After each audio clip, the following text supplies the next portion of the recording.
J'aimerais bien savoir ça là, du coup. Bah, tu sais quoi, là, on est avec la famille, l'amour, les femmes. Selon toi, Ouais, une femme, ouais. qu'est-ce qu'elle apporte dans... Qu'est-ce qu'une femme apporte à un homme? Qu'est-ce qu'une femme apporte à un homme? C'est une question assez vaste, mais moi je vais ramener à moi, tu vois, à ma vie actuelle. Euh, Elle m'apporte de la réflexion, du recul, euh, tu sais, prendre une position, si, à travers ses émotions, à travers ce qu'elle dit, ce qu'elle pense, de la sérénité, parfois aussi. Euh, En tout cas, voilà. Une femme peut apporter beaucoup de choses dans la vie d'un homme, mais vraiment, hein, une plénitude, hein, vraiment, c'est, waouh, il y a beaucoup de volets. Mais il faut savoir, en fait, dans chaque femme, il y a un truc spécial. Un truc spécial. Il y a un truc En fait, Mhm. on dit que toutes les femmes se ressemblent, mais toutes les femmes sont différentes aussi. Parce que selon leur vécu, selon ce qu'elles voient, ce qu'elles pensent, elles ont un truc spécial en elles. Et à l'homme de savoir se comporter d'une telle manière pour ressortir ce truc spécial chez la femme. Moi, je suis coach, et du coup, en fait, je côtoie pas mal de femmes. Et chaque femme qui vient à moi est spéciale, en fait, dans son caractère, dans sa manière de vivre les choses, dans sa manière de verbaliser les choses. Et ce truc spécial fait, une fois que tu le ressors de chez cette femme, ça y est, à fond, confiance, détermination, elle se lance à fond. Donc vraiment, et beaucoup d'amour aussi. Une femme, vraiment, et ça c'est quelque chose qui est propre à toutes les femmes par contre, c'est l'amour qu'elles donnent. Qu'elles soient mariées, célibataires. Des fois, il y en a, il y a certaines femmes, elles vont mettre de l'amour dans leur travail. Elles vont tout donner pour leur travail. Et certaines femmes, elles vont tout donner pour leur couple. Et certaines femmes, elles vont tout donner pour leurs filles, pour leurs enfants. Ça, c'est propre à la femme. Elle a de l'amour à donner. Mais est-ce que ça veut dire qu'une femme, globalement, généralement, selon toi, Ouais. elle a plus d'amour à donner qu'un homme? L'homme, on va dire, moi, l'homme est beaucoup plus, pas restreint, mais au niveau de l'énergie, de l'amour, tu vois, c'est une énergie, l'amour, tu vois.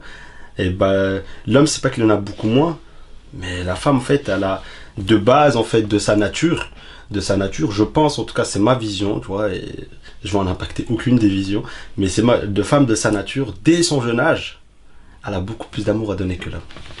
Tu vois, l'homme, lui, par contre, il a autre chose à donner, plus que la femme. Mais la femme, ça, c'est propre à elle. Tu peux pas comparer ça à l'homme. En tout cas, moi, je peux pas comparer l'amour d'une femme à l'amour d'un homme. Tu vois, dans un couple, tu le vois directement, tu remarques tout de suite, même dans le regard de la femme, tu remarques qu'elle aime beaucoup plus, des fois, il y a une différence. Quand elle te regarde, elle t'aime beaucoup. L'homme, quoi, on dirait qu'il t'aime pas. Non, en fait, c'est pas qu'il t'aime pas, c'est qu'il aime, mais avec autre chose. Donc la femme, elle, c'est sa partie, elle est spécialiste dans ça. C'est une, tu vois, en tout cas, pour moi, c'est ma part, hein. Elles ont de l'amour. Et une fois qu'elles ont cette confiance, cette détermination, ce truc spécial dont on parlait tout à l'heure, c'est incroyable. Elles peuvent faire beaucoup de choses. Elles sont en capacité en tout cas de faire beaucoup de choses. Et cet amour, cet amour est propre à elles, au pluriel. Si on fait le lien avec la maman, Ouais, et on la compare avec le papa, ouais.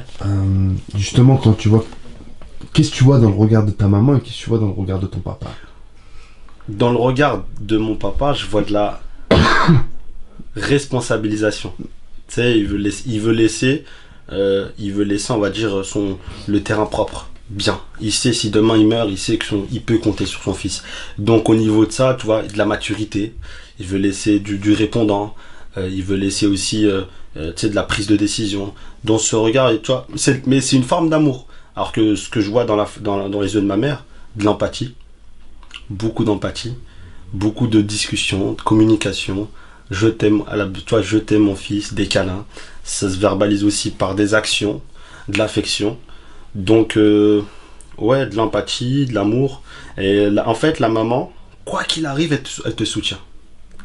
Quoi qu'il arrive, quoi qu'il arrive, elle a un soutien, franchement, waouh, elle te soutient. Elle est là, ouais, c'est bien ce que tu fais. Alors, ça se trouve, des fois, elle sait pas de quoi tu parles.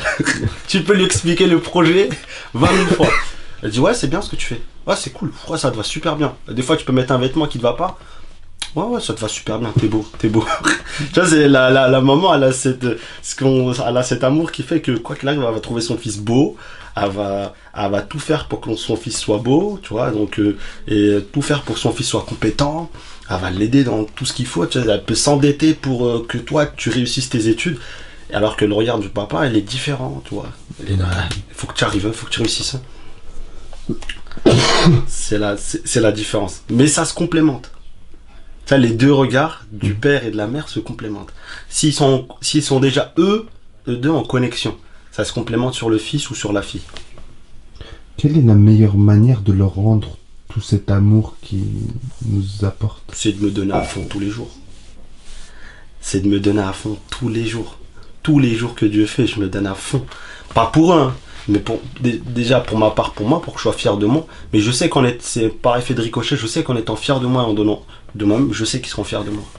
Je sais qu'en me voyant sourire tous les jours parce que j'ai réussi, je sais qu'ils seront contents pour moi. Donc en soi, c'est pas que je fais ça pour eux, mais je veux d'abord me rendre fier de moi, avoir confiance en moi, réussir mes objectifs. Et je sais qu'en réussissant tous ces objectifs, bah, j'aurai leur bénédiction. Mais ah oui, j'aurai leur satisfaction. Mais avant tout ça, j'ai leur bénédiction. Tu vois, quand je sors le matin et j'ai la bénédiction du père ou de la mère, c'est bon, tranquille, j'y vais à fond. Je me soucie de rien. J'ai juste à me donner à fond et faire les choses proprement. Comment tu sais qu'il t'a accordé sa bénédiction? Il me le dit, il me le verbalise dans ses yeux. Il veut que je réussisse. Ou elle veut que je réussisse. Et les gens juste à me le dire. Et après, c'est une histoire de, tu vois, le message, il est clair. Il n'y a pas de, en fait, il n'y a pas d'interruption dans le message. Il passe direct. Et même, ça se voit, je suis facilité dans mon travail. Par rapport à ça. Je suis vraiment facilité. Alors, tu vois, là, on parle de quelque chose d'inconscient. Mais moi, je prends conscience de cela. Je sais quoi, heureusement, je me dis, dans certaines situations, heureusement, j'ai la bénédiction des parents. Mais vraiment. Tu vois, le fait de rendre les gens heureux par rapport à ce que je fais, et bah, la bénédiction de mes parents, ils participent fortement.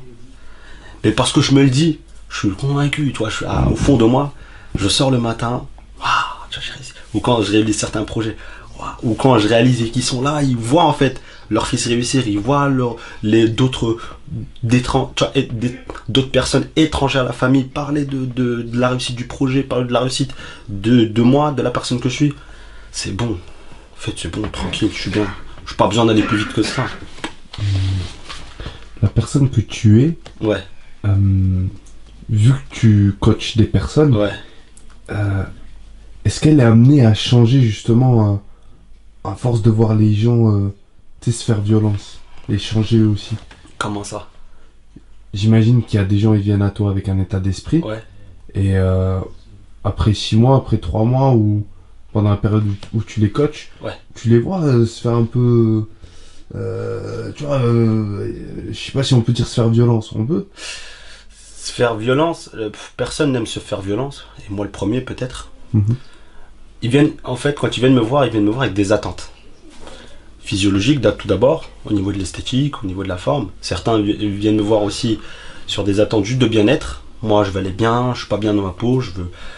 Mais cet état de dépassement de soi, il y est. Il y est à partir du moment que tu as goûté à ce dépassement de soi.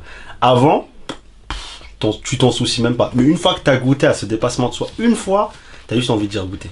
Mais par contre, moi, ce que je disais dans les vidéos, sortir de sa zone de confort, c'est bien. Mais il faut savoir comment sortir. Tu as des étapes pour sortir de ta zone de confort. Tu sors pas de ta zone de confort inconsciemment comme ça du jour au lendemain. Il y a un cheminement spirituel, il y a un cheminement émotionnel, il y a un cheminement aussi au niveau de l'action. Tu actionnes des choses, tu fais des choses. Et il y a aussi l'acceptation, parce que quand tu te dépasses, bah, tu es forcément à découvert. Donc tu peux tomber à tout moment. À tout moment, tu peux tomber. Et il faut y aller déjà en se disant, ah ben, tu sais qu'à tout moment, là, tu peux ne pas réussir aussi. Hein, parce que là, tu te dépasses. Hein. Tu n'es pas dans la maîtrise de ce que tu fais, tu n'es pas dans la maîtrise de ce que tu connais. Donc tu vas en mode, ouais, bah ok, bah tu sais quoi, j'accepte. Et au moment où tu tombes, bah, comme tu es dans l'acceptation, tu te relèves aussi vite que tu es tombé. Tu vois. Tomber aujourd'hui, ça te fait peur? Je la dompte, cette peur. En fait, en réalité, j'aurais toujours peur. J'aurais en fait cette peur là, et c'est même une énergie, tu sais, d'avoir peur, c'est même un besoin, tu sais, j'ai besoin d'avoir peur pour faire la chose. Maintenant, faut pas qu'elle prenne le dessus. Faut pas qu'elle m'empêche de faire des actions. Faut pas qu'elle m'empêche d'avancer. À partir du moment que la peur m'empêche d'avancer, bah c'est plus une peur, c'est une angoisse, c'est de l'anxiété. C'est au-delà, tu vois. T'as ce stress d'avant-match, souvent dans les matchs de rugby, de foot et de ça. Ce petit stress que t'as, mais en fait, tu vas quand même le match, tu sais que dans 15 minutes tu joues. Mais tu as quand même cette boule au ventre. Et bah, tu vois, cette boule au ventre, ça c'est bien. Ça, c'est une bonne peur, au contraire.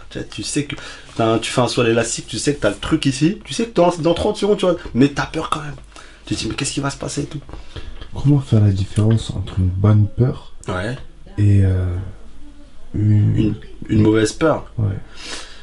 La bonne peur, c'est celle, en fait, tu sais, t'as une espèce de...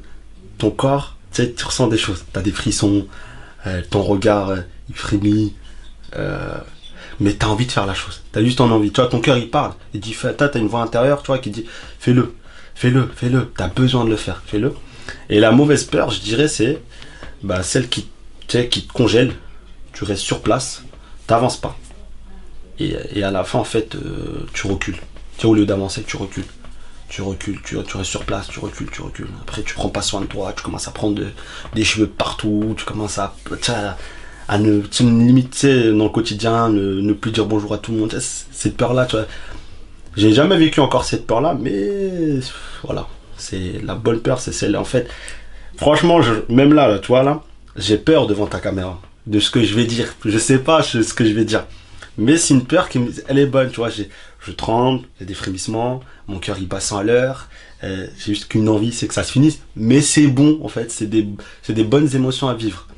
Tu vois. Et une fois qu'elle sera passée, cette peur-là, une fois que la caméra sera éteinte, bah j'aurai juste une envie de te rappeler, ouais, allô, ouais, Humanage, c'est quand qu'on refait c'est quand qu'on refait. Parce que là, j'ai plus ce sentiment de peur. Ça, c'est de la bonne peur. C'est limite.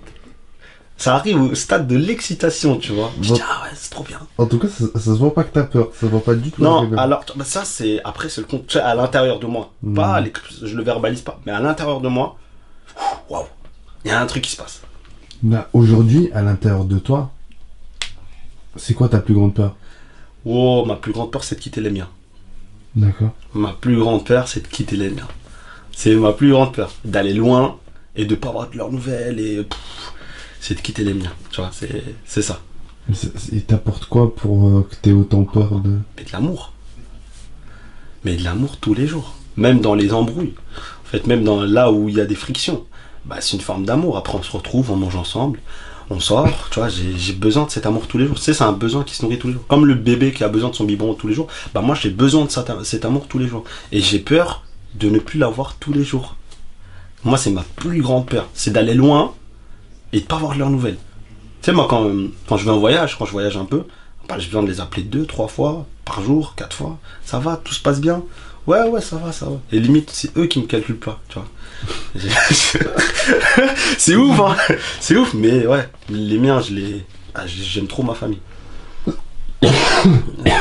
Limite, tu me dis, c'est eux qui te calculent pas. Ouais. Être calculé, comme tu dis, par les gens, est-ce que c'est important pour toi? Par les gens ou ouais. Pas par la famille, par les autres gens. Par les gens lambda ou par les gens que j'aime? C'est différent. Ok, c'est quoi la différence? Bah, les gens lambda, tu vois, de pas recevoir de messages d'eux ou qui me calculent pas, qui m'envoient pas de messages, ça me dérange pas. Les gens que j'aime, j'attends pas de leurs nouvelles. J'attends pas qu'ils me donnent des nouvelles. Les gens que j'aime, je les appelle. Je leur montre mon amour. Ouais, ça va, tu vas bien? Bah écoute, bon courage.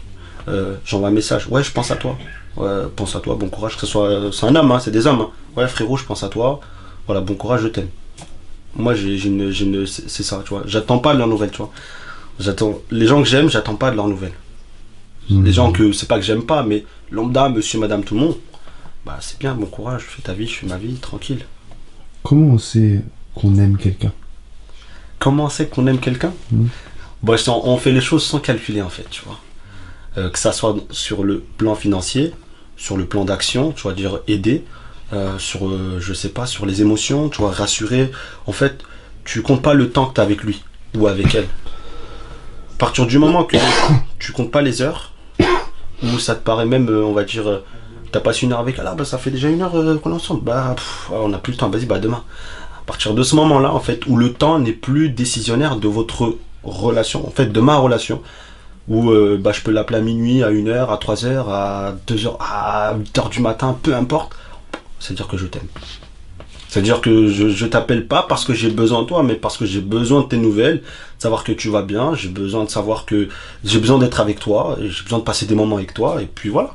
Et puis, tu vois, le véritable amour, amical, ou peu importe, en fait, moi, c'est ça que j'ai remarqué dans les relations que j'ai avec mes amis, c'est peu importe le temps où on se voit pas, où on se calcule pas, quand on se retrouve, c'est la même alchimie, c'est les mêmes vibes. On se retrouve limite, waouh, ça fait du bien. Ça fait trop du bien de te voir. Ça va, tu vas bien? Et on parle, tu sais, on parle même pas de travail, même pas de business, rien.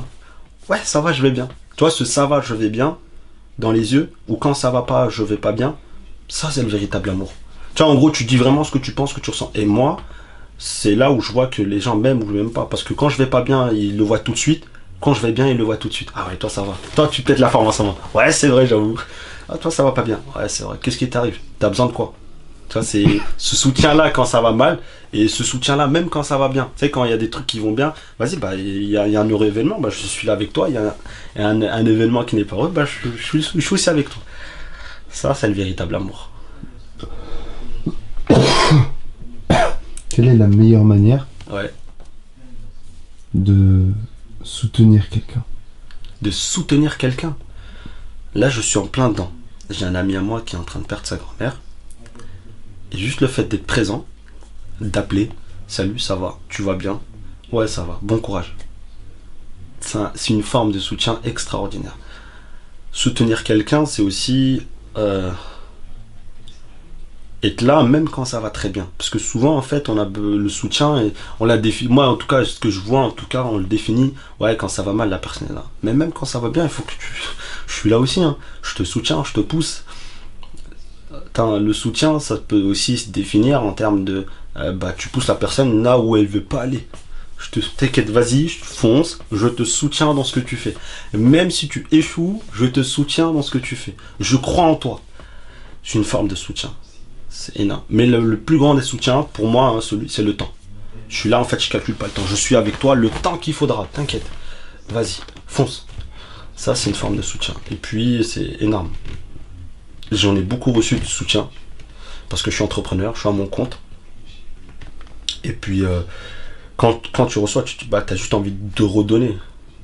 C'est juste ça. Tu as juste envie de redonner. T'attends juste l'occasion. Ah, c'est bon, j'ai l'occasion. Allez, vas-y. Je remplis mon devoir de soutien. Tu sais, c'est. Parce que franchement, en termes. On est des êtres humains, tu vois. Si on soutient pas, comment on va faire? Je te parle pas d'Instagram ou quoi que ce soit, mais dans la vraie vie, comment on fait? C'est un truc de ouf. Comment on fait, tu vois? Je sais pas, moi. J'ai pas de réponse à ça. Puisque j'ai toujours été entouré de personnes. Mais du coup, être soutenu par des personnes bienveillantes, qui donnent de l'amour, qui donnent de leur temps, de leur énergie, ça c'est formidable. Tu vois?